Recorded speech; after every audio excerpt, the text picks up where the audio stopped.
Am I the asshole for refusing to use my income to pay back my fiance's debts to his family? My fiance and I have been together since we were teenagers, and his grandparents, who raised him, have never liked me.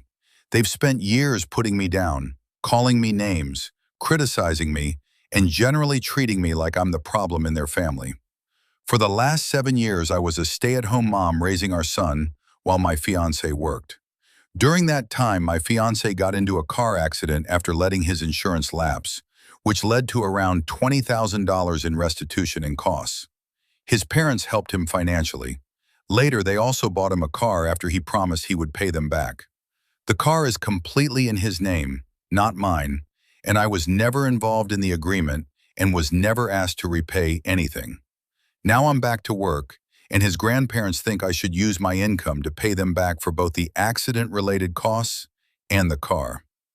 They say that because I stayed home instead of working, their grandson needed financial help, and they're owed repayment from me too.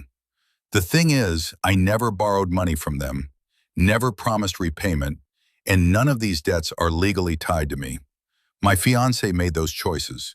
We mutually agreed that I would stay home and raise our son, because if I were to go to work, it would have only covered daycare costs, and now I feel like I'm being blamed and financially punished for being a stay-at-home mom. Realistically, my entire first year of income would go toward paying his parents back instead of helping our household, our son, or our future.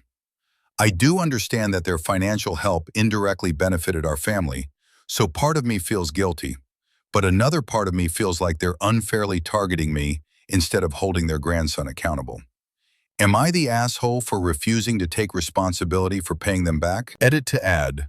Many people keep asking why I have a 7-year-old child and was a stay-at-home mom for all of those years.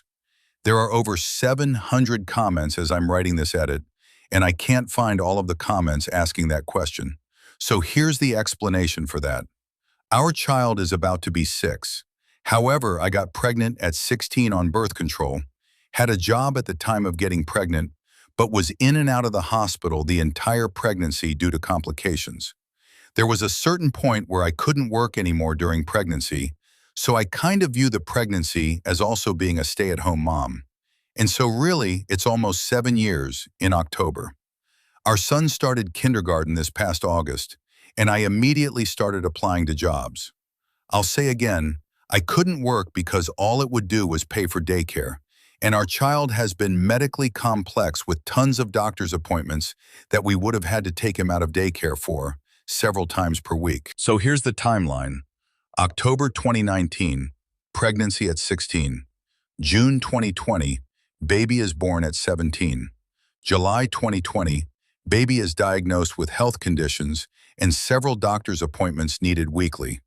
Jump all the way to the car accident in July 2023. All of us were in the car. We had no idea the car insurance had lapsed until the officer told us we didn't have car insurance.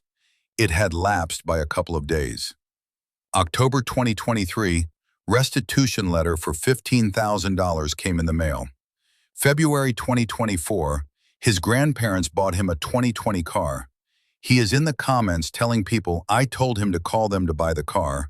And while yes, I did do that, it's because they didn't want to keep driving us to our son's medical appointments 30 minutes out each way into the city and told us to go look at cars.